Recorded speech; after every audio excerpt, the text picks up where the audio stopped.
కథాయాత్రలో ఈతకోట సుబ్బారావు గారి కథానిక మాటల మనిషి. వినిపిస్తున్నవారు మల్లేశ్వరరావు ఆకుల. లాన్లో ఊయలలో కూర్చొని ల్యాప్టాప్లో ఓవైపు మెయిల్స్ చెక్ చేస్తున్న, మరోవైపు నా చూపు మాత్రం ఎదురింటి నేపాలీ జంట మీదనే ఉంది. చాలాసేపటి నుండి వాళ్లను గమనిస్తూనే ఉన్నాను. ఆ అంకుల్ వాళ్ళ ఆవిడకి పూలు కోసిస్తూ ఏదో కబుర్లు చెబుతుంటే ఆవిడ అందంగా నవ్వుతూ ఆ పూలు అందుకుంటూ ఉంది. చూడ్డానికి ఆ దృశ్యం ఎంత ముచ్చటగా ఉందో ఈరోజే కాదు, బయటకు వస్తే చాలు నాకు తెలియకుండానే నేను వాళ్ళ ఇంటి వైపు దృష్టి సారిస్తాను. వాళ్ళని చూస్తే ఎవరికైనా చూడచక్కని జంట అనిపిస్తుంది. ఈ కాలిఫోర్నియాలో ఉన్న ఇండిపెండెంట్ హౌస్లో వీళ్ళ ఇంటిని బయట నుండి చూస్తేనే వాళ్ళిద్దరి అభిరుచి ఎంత గొప్పగా ఉందో ఎవరికైనా ఇట్టే తెలిసిపోతుంది. ఇంటి కాంపౌండ్ వాల్ నేమ్ ప్లేట్పై కూడా వాళ్ళిద్దరి పేర్లు అందంగా ఇంగ్లీష్లో చెక్కి ఉంటుంది. ఈ ఏజ్లో కూడా ఎప్పుడు చూసినా ఇద్దరూ కళకళలాడుతూ బర్డ్స్కి ఫీడింగ్ ఇస్తూనో, గార్డెనింగ్ చేస్తూనో, పేపర్ చదువుతూనో సరదాగా కబుర్లు చెప్పుకుంటూ కనిపిస్తారు. ఆ అంకుల్ వయసు కూడా దగ్గర నాన్న వయసే ఉంటుంది. ఆయన చూస్తే ఏదో పెద్ద హోదాలోనే పనిచేసి రిటైర్ అయినట్లు అనిపిస్తుంది. పరిచయం లేకున్నా ఎందుకో వాళ్ళంటే ఏదో తెలియని అభిమానం ఏర్పడింది. ఎప్పుడైనా నేను వాళ్ళకి కనిపిస్తే జస్ట్ ఒక చిన్న స్మైల్తో నన్ను విష్ చేస్తారు. నేను అంతే. అసలే నాకు కలివిడితనం లేదు. హాయ్ అంటే హాయ్ అని అంటీ ముట్టనట్లు ఉంటాను. పైగా నాకు భాష సమస్య కూడాను. అసలు ఆ అంకుల్లా ప్రతి భర్త భార్య కోసం ప్రేమగా కాస్త సమయం కేటాయిస్తే ఆ భార్య ఎంత సంతోషంగా ఉంటుందో కదా అని నా మనసులో అనుకోగానే అప్రయత్నంగా నాకు మా నాన్న గుర్తొచ్చాడు. పాపం అమ్మ బతికున్నన్ని రోజులు ఎంతగా బాధపడేది. మీ నాన్నకి ఇల్లు తప్ప ప్రపంచమంతా కాబట్టుద్ది. అన్ని పనులు నేనే చేసుకోలేక చచ్చిపోతున్నా. కాసేపన్నా ఇంటి పట్టున అస్సలు ఉండడే అని తెగ బాధపడేది. నిజమే, నాన్న మాతో ఇంట్లో కాసేపు సరదాగా గడిపిన జ్ఞాపకాలే లేవు. నాన్న చేసేది బట్టల కొట్లో చిన్న గుమస్తా ఉద్యోగం. తాతలు సంపాదించిన ఆస్తిపాస్తులు ఏవీ లేవు. స్వశక్తితో దినదినము బట్టల కొట్టుతో పాటు తాను వృద్ధిలోకి వచ్చాడు నాన్న. నాన్న లాంటి నమ్మకమైన మనిషి దొరకడని వాళ్ళ యజమాని నాన్నను ఎంతో ఆదరంగా ప్రేమగా చూసేవాడు. అయితే ఆ నిజాయితీని అభిమానాన్ని సొమ్ము చేసుకోవాలని నాన్న ఏనాడూ అనుకోలేదు. నాన్న షాప్ నుండి త్వరగా వచ్చేసినా కూడా సాయంత్రాలు ఇంట్లో అస్సలు ఉండేవాడు కాదు. ఎప్పుడు చూసినా ఏవో పనులంటూ వెళ్ళేవాడు. స్నేహితులని ఇరుగు పొరుగు అంటూ తిరగడము, వాళ్ళ ఇబ్బందులు సమస్యలు పరిష్కరించడమే సరిపోయేది. అడగందే అమ్మైనా పెట్టదంటారు. కానీ నాన్న మాత్రం అడిగిన వాళ్లకు కూడా లేదనకుండా శక్తికి మించి సాయం చేసేవాడు. నాకు కూడా చాలాసార్లు కోపం వచ్చేది. మనకెందుకు నాన్న అని ఎప్పుడైనా చిరాకు పడితే నవ్వుతూ ప్రేమగా తలనిమిరి మన కోసం మనం బతకడంలో అర్థమే ఉందిరా అనేవాడు. చాదస్తం మనిషి అని విసుక్కుంటూ అప్పటికి సరిపెట్టుకునేదాన్ని. నాన్న కోసం ఇంటికి కూడా అస్తమానం ఎవరెవరో జనాలు వచ్చేవాళ్ళు. నాకు అక్కకు తెగ చిరాగ్గా ఉండేది. నాన్నతో కలిసి బజారుకి వెళ్ళాలంటే నేను ముందే చెప్పేదాన్ని, ఇదిగో నాన్న, దారెంట కనిపించిన వాళ్ళందరితో నన్ను నడి రోడ్లో నిలబెట్టి నువ్వు బాతాకాని వేయకు, నేను దాన్ని నీతో ఉన్నానని కొంచెం గుర్తుపెట్టుకో నాన్న అని అనేదాన్ని. నాన్న అన్నిటికీ చల్లగా నవ్వేసేవాడు. కానీ అప్పుడప్పుడు మా నాన్నను చూసి నా మనసు మాత్రం గర్వపడుతూనే ఉండేది. ఎవరన్నా నాతో మేము ఇవాళ ఇలా ఉన్నాము అంటే అదంతా మీ నాన్న పుణ్యమేమ్మా అని అన్నప్పుడు మాత్రం నాన్నను తలుచుకొని మనసు లోలోన ఉప్పొంగేది. మళ్ళీ వెంటనే ఇంట్లో వాళ్ళని మాత్రం నాన్న అలా ఎందుకు నిర్లక్ష్యం చేస్తాడో అని నాకు అర్థమయ్యేది కాదు. మా చదువులు పూర్తయ్యాక నాన్న పక్కూర్లలో సంబంధం చూద్దామంటే అమ్మ మాత్రం తెగ గోల చేసింది. అమ్మాయిల్ని ఇద్దరిని పెద్ద చదువులు చదివించి పల్లెటూరు సంబంధాలు చూస్తారా, నేను ఒప్పుకోను అని అనగానే మేము అమ్మకు వత్తాసు పలికాం. నాన్న ఇక తన మాట నెగదని తెలిసి మా ఇష్టప్రకారమే అక్కకు ఇండోర్లో సాఫ్ట్వేర్గా ఉద్యోగం చేసే అబ్బాయిని చూసి ఘనంగా పెళ్లి జరిపించారు. 3 ఏళ్ళు తిరిగేసరికి నాకు కూడా ఈ అమెరికాలోనే అంటే కాలిఫోర్నియా సంబంధం చూసి పెళ్లి చేశారు. మా అత్తగారు వాళ్ళ అత్తగారు నాన్నతో మీ పెంపకంలో పెరిగిన మీ బంగారు బిడ్డలు మాకు ఇచ్చారు అన్నయ్య, మాకు అదే చాలు, ఇక వేరే ఏ కానుకలు మాకు అక్కర్లేదని అన్నప్పుడు మాత్రం అక్క నేను ఆశ్చర్యంగా ఒకరి ముఖాలు ఒకరు చూసుకున్నాం. మాకెప్పుడు ఇంట్లో బయట జనాల మధ్య ఉండి ఇన్నేళ్ళు చిరాగ్గా ఉండేది కనుక మాకు ఈ ఒంటరి జీవితం బాగానే ఉందనిపిస్తుంది. కానీ నాన్న మమ్మల్ని తలుచుకొని ఎప్పుడూ బాధపడేవాడు. మనిషికి మనిషి ఎదురు పడితే మనసారా పలకరించలేని పరాయితనం ఏంటమ్మా అనేవాడు. అమ్మ పోయాక పాపం నాన్న ఒంటరిగా ఉంటున్నాడు. నాన్నను అక్క పెద్దగా పట్టించుకోదు, కానీ నేను తరచూ ఫోన్లు చేస్తూనే ఉంటాను. మాకు ఓ బాబు, వాడంటే నాన్నకు బోలెడు మమకారం. వాడి ముద్దు ముద్దు మాటలు ఎప్పటికప్పుడు ఫోన్లో వినిపిస్తుంటాను. నా దగ్గరికి రమ్మని ఎన్నోసార్లు బతిమలాడను కూడా, కానీ నాన్న సున్నితంగా తిరస్కరించేవాడు. ఆ అద్దాల కాంక్రీట్ పంజరాల్లో నేను ఉండలేనురా తల్లి, నాకు మనసున్న మనుషుల్లో ఉండడమే ఇష్టం అనేవాడు నవ్వుతూ. ఒకవేళ మనవడి కోసం వచ్చినా పట్టుమని 10 రోజులు ఉండలేక తిరుగు ప్రయాణం కట్టేవాడు. ఓ రోజు ఉదయం బాబును ఆడిస్తున్నా. ఎదురింటి వైపు చూస్తే ఏదో కళ తప్పినట్లు అనిపించింది. అంతలోనే అంబులెన్స్ ఒకటి వచ్చి ఎదురింటి ముందు ఆగగానే అందులో నుండి హాస్పిటల్ సిబ్బంది నిర్జీవంగా ఉన్న ఎదురింటి అంకుల్ని కిందకు దించి ఇంట్లోకి తీసుకెళ్లారు. వెనకాలే ఆవిడ కళ్ళల్లో దుఃఖపు సముద్రాన్ని మోస్తూ లోనికి వెళ్తోంది. గబగబా వెళ్ళిపోతున్న హాస్పిటల్ సిబ్బందిని ఆపి ఏమైందని అడిగాను. హార్ట్ అటాక్ అట. నాకు ఒక్క నిమిషం నా మెదడు ముద్దుబారిపోయింది. ఏం చేయాలో తోచగా అలా అచేతనంగా ఉండిపోయాను. ఎవరో కొద్దిమంది అంకుల్ వాళ్ళ ఇంటికి హడావిడిగా రావడంతో తర్వాత తతంగమంతా వెంట అలా జరిగిపోయింది. తర్వాత రోజు వెలవెలబోతున్న ఆ ఇంటివైపు చూస్తే నా ప్రాణం ఉస్సూరుమంది. ఒక్కసారి ఆవిడని కలిస్తే, ఆవిడ దగ్గరికి వెళ్తే ఆవిడతో మాట్లాడాలి. కానీ ఏం మాట్లాడను, ఎలా మాట్లాడను? అంత పెద్ద ఆవిడకు నేను చెప్పగల ధైర్యం ఏమిటి అని నాలో నేను మదనపడసాగాను. ఇంటివైపు చూస్తే అప్పుడొకరు అలా వచ్చి వెళ్తున్నారు. మిగతా సమయం అంతా ఆవిడకు లాగే ఒంటరిగా కూర్చొని కనిపిస్తుంది. పాపం ఆవిడ ఇక అలా ఒంటరిగానే ఉండాలి కదా అనుకోగానే వెంటనే మళ్ళీ నాకు నాన్న గుర్తొచ్చాడు. అవును పాపం, నాన్న ఎన్నాళ్ళు ఒంటరిగా అసలు ఎలా ఉన్నాడు? ఇకపై నాన్నను అక్కడ ఊర్లో ఒంటరిగా ఉంచకూడదని నిశ్చయించుకున్నాను. కానీ బాబుకి ఫీవర్ రావడంతో అన్ని ఆలోచనలు తాత్కాలికంగా మర్చిపోయి బాబుని జాగ్రత్తగా చూసుకుంటూ ఉండిపోయాను. నాలోని తల్లి ప్రేమ అన్నింటినీ మర్చిపోయేలా చేసింది కాబోలు. ఈ ధ్యాసలో పడి వారం రోజులుగా నాన్నకి కనీసం కాల్ కూడా చేయలేదు. ఒకరోజు అర్ధరాత్రి నాన్న సెల్ నంబర్ నుండి ఫోన్ రాగానే నా మనసెందుకో కీడు శంకించింది. నాన్న ఎప్పుడూ రాత్రిపూట మమ్మల్ని డిస్టర్బ్ చేయడు అనుకుంటూనే ఫోన్ లిఫ్ట్ చేశాను. అవతల గొంతు మా పక్కింటి రామయ్య మామది. విషయం వింటూనే నా కళ్ళు జలపాతాలే అయ్యాయి. నాన్న మాకు ఇక లేరని వినడమే ఇష్టం లేనట్లు, ఈ వార్త నిజం కాకూడదని మనసు గింజుకుంది. వెంటనే నెక్స్ట్ ఫ్లైట్కి ఇండియా బయలుదేరాం. హైదరాబాదులో దిగి బుక్ చేసుకున్న కారులో మా ఊరికి వెళ్తున్నా ఇంకా ఎంతసేపు ఈ తరగని ప్రయాణం అని మనసు విసుగు చెందుతున్నట్లు అనిపిస్తుంటే భారంగా వెనక్కి వాలి కళ్ళు మూసుకున్నా. అక్క కూడా ఇంకా చేరుకుని ఉండదు.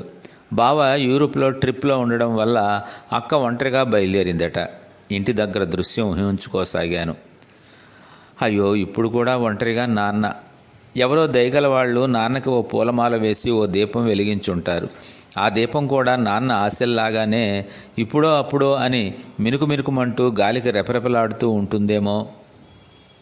ఇద్దరం బిడ్డలం ఉండి కూడా ఇలా ఎక్కడో సుదూరంగా అనాథల నాన్న ఈ సమయంలో కూడా మా కోసం ఎదురు చూస్తుంటారన్న నా ఊహలకి మనసులో నరకయాతన అనుభవిస్తూ కన్నీరు తుడుచుకోవడం కూడా మర్చిపోయాను. ఇలా ఆలోచనలో ఉండగానే కారు మా వీధి మొదట్లోకి ప్రవేశించగానే నిలిపివేశారు. కళ్ళు తెరిచి ఏమైందని మా వారిని అడిగితే కారు ముందుకు పోవడానికి వీల్లేదు, దిగు, నడిచి వెళ్దాం అన్నారు.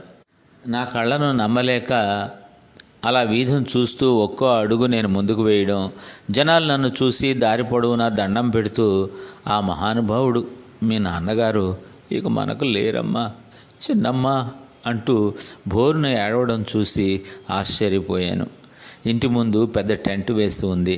దాని కింద రంగురంగుల గులాబీ పువ్వులతో అలంకారం చేసిన ఫ్రీజర్ బాక్సులో ప్రశాంతంగా నిద్రపోతున్నట్లున్నారు నాన్న. చెక్కు చెదరని అదే చిరునవ్వు, ఎక్కడ చూసినా పూలమాలల ఆశలు. ఎందరో జీవితాల్లో నాన్న నింపిన వెలుగులకు సంకేతంగా నాన్న తలవైపు అఖండమైన వెలుగులు చిమ్ముతూ మట్టి ప్రమిదలో వెలుగుతున్న నూనె దీపం. నాన్న సంపాదించుకున్న పేరుకు దీటుగా నలుమూలలా విస్తరించాలని ఆరాటపడే అగరొత్తుల పరిమళం. ఒక సాధారణ గుమస్తావి కదా నాన్న నువ్వు.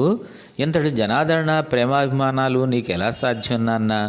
ఎలా సంపాదించుకున్నావు నాన్న ఇంతటి గొప్ప ప్రేమని అని వేదన నిండిన కళ్ళతో, అపరాధ భావంతో నాన్న వైపు చూస్తూ ఫ్రీజర్ బాక్స్పై తలవాల్చి ఏడుస్తున్న నాకు నాన్న నవ్వుతూ, బంగారు తల్లి, మాటే మనిషిని ఆవిష్కరిస్తుందిరా. మన మాటే మన ప్రవర్తనని తెలుపుతుంది. మనం ఉన్నా లేకున్నా మనల్ని తలుచుకునేలా చేసేది మన మాట తీరే కదా. కష్టాల్లో ఉన్నవారు సహాయం కన్నా ముందుగా ఆశించేది ఆప్యాయంగా పలికే 2 మాటలు. ధైర్యం చెప్పే ఓ మనిషి ఓదార్పుగా చెప్పే 4 పలుకులు మాత్రమే.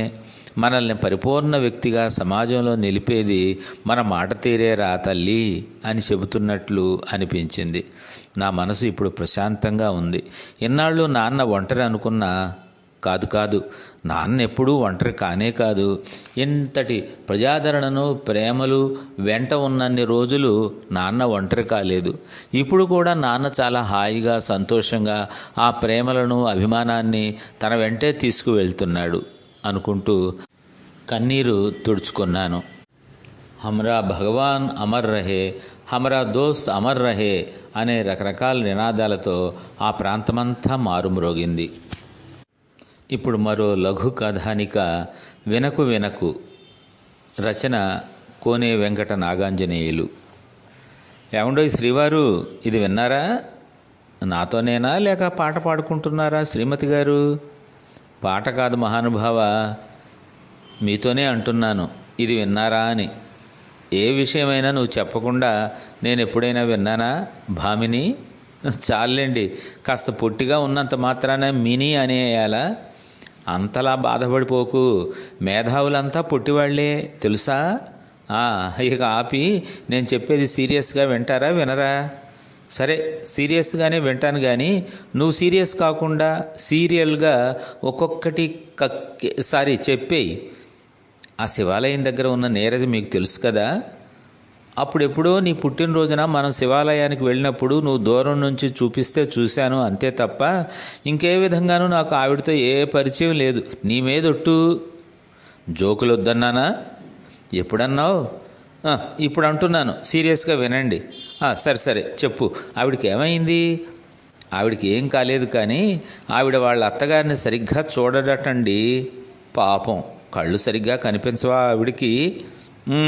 ఆ జోకులే వద్దు. సరేలే, ఏం చెప్తున్నావు? ఆ నీరజ వాళ్ళ అత్తగారిని సరిగ్గా చూడదట. వాళ్ళ అత్తగారి పట్ల మర్యాదగా ప్రవర్తించదటండి. అలాగా?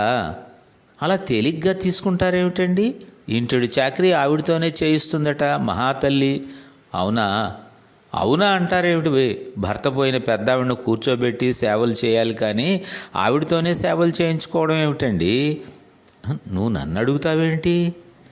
భర్త పోయి ఆవిడ కొడుకు ఇంటికి వచ్చేయగానే పని మనిషిని కూడా మాన్పించేసి ఇంటి పని అంతా ఆవిడ మీదకి నెట్టేయడమే కాక తిండి కూడా సరిగా పెట్టదట. పాపం, ఇది ఎక్కడి న్యాయం చెప్పండి? నేనెప్పుడన్నాను న్యాయం అని? అంతేకాదండోయ్, వాళ్ళ ఆయన్ని కూడా సరిగ్గా చూడదట నీరజ.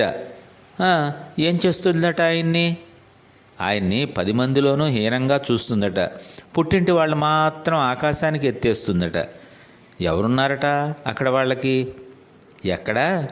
అదే, వాళ్ళు పుట్టింటి వాళ్ళని ఆకాశానికి ఎత్తేస్తుందన్నావు కదా, అక్కడ వాళ్ళ చుట్టాలు ఎవరైనా ఉన్నారా అని అడుగుతున్నాను. చాలండి మీ హాస్యాలు. అంటే పుట్టింటి వాళ్ళకే ఎక్కువ విలువ ఇస్తుందటండి. ఇచ్చుకోమను. అన్నట్టు మరో సంగతి చెప్పడం మర్చిపోయానండోయ్. మర్చిపోవడమే చెబుతున్నావుగా. కానీ వాళ్ళ అమ్మగారు ఎప్పుడు వాళ్ళ ఇంటికి వచ్చినా ఏడ్చుకుంటూ తిరిగి వెళ్తారటండి. అదేం, వాళ్ళ అమ్మను కూడా సరిగ్గా చూడదట ఆ నీరజ? వాళ్ళ అమ్మని ఆవిడ బాగానే చూస్తుందటండి, వాళ్ళ ఆయనే సరిగ్గా చూడ్డట. అందుకే ఆవిడ ఏడ్చుకుంటూ తిరిగి వెళ్తుందట. ఏం చేస్తుందట ఆవిడని ఆ అల్లుడు? ఆవిడ వచ్చినప్పుడు ధుమధుమలాడుతూ రుసరుసలాడుతూ కోపంగా ఆవిడ ఎప్పుడు వెళ్ళిపోతుందా అన్నట్టు చూస్తాడట. అత్తగారు ఎప్పుడు వచ్చినా అలానే చూస్తాడటనా?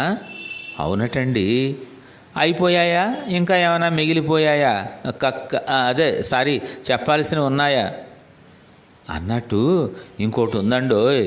రాక రాక ఏ ఏడాదికో 2 ఏళ్లకో చుట్టపు చూపుగా వచ్చే ఆడుపడుచుకి కాస్త పసుపు కుంకుమ కూడా పెట్టదటండి. వాళ్ళ ఊళ్ళో పసుపు కుంకాలు దొరకవా పాపం? చాలు ఊరుకోండి, ఎవరైనా వింటే నవ్విపోతారు. చీరా జాకెట్ సంగతి నేను చెప్పేది. అది సరే కానీ ఇంతకీ ఈ విషయాలన్నీ నీకెలా తెలిసాయి? మనకు 4 ఏళ్ల అవతల ఉన్న కోమలి చెప్పిందండి. కోమలంటే కోటేరేసిన ముక్కు, సన్నని నడుము, దొండపండు లాంటి చాలే నోరు మూయండి, ఇలాంటివి బాగానే చూస్తారన్నమాట. సరదాకి అన్నాను లేవోయ్. అంటే ఈ సంగతులేవి నీ అంతటా నువ్వు తెలుసుకున్నవి కావు కదా, ఆ కోమలి చెబితే తెలిసాయన్నమాట.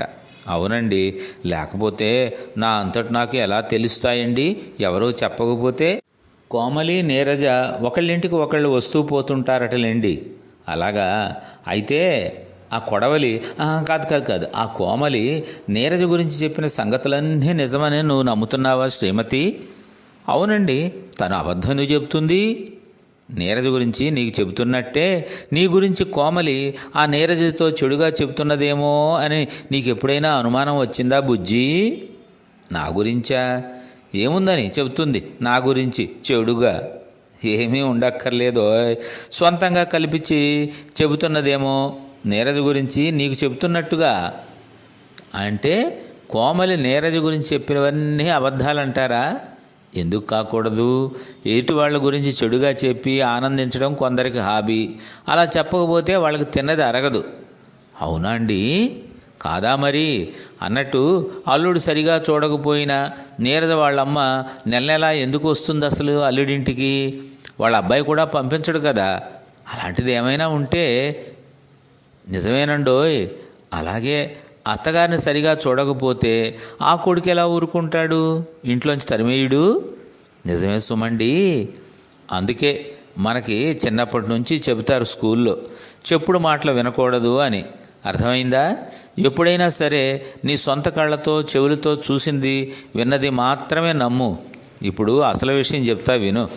ఆవిడతో పరిచయం లేకపోయినా అతనితో పరిచయం లేదని చెప్పలేదు కదా. మేమిద్దరం బాల్యమిత్రులం. ఇప్పుడు ఒకే ఆఫీసులో కలిసి పనిచేస్తున్నాం కూడా. రేపు వాళ్ళ ఇంటికి మనం లంచ్కి వెళ్తున్నాం. ఇంకా నీకేమైనా అనుమానాలు ఉంటే అక్కడ పటాపంచలు అయిపోయి ఆవిడ ఎంత మంచిదో అర్థం అవుతుంది.